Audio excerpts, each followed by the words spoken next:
I've heard that you base your novels on real events, which makes me worry about a specific episode in Vanish, when one of the characters, who's been pronounced dead, wakes up in the morgue. Tell me this doesn't happen in everyday life. It happens more often than we'd like to think about.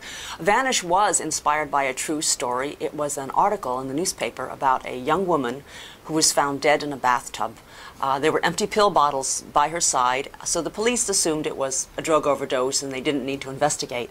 They zipped the woman into a body bag and she was sent to the morgue, where she woke up a few hours later. I was quite horrified by that and decided to do a news search to find out how often this happens, and found case after case, at least in the United States. There was a young boy who had his death certificate signed just before somebody realized he was still breathing. There was a young man who was hit by a car in Georgia, spent a night in the refrigerator before anybody realized he was still alive. And I have a friend who was declared dead in the hospital, was being wheeled to the morgue when the orderly bumped up against a doorway. My friend woke up and the orderly turned right around and brought him right back to the intensive care unit.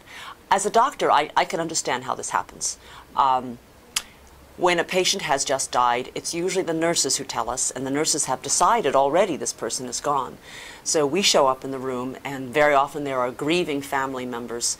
It's very noisy, it's very uncomfortable, and we don't listen as long as we should for the heartbeat. So I do think it happens often enough, and in fact my literary agent has a funny story. She said on Nantucket, where she grew up, it happens all the time. They have a nursing home, and apparently 3 nursing home residents were declared dead and sent to the morgue, where they woke up. It got to the point where on Nantucket, the local morgue was known as the House of Rejuvenation.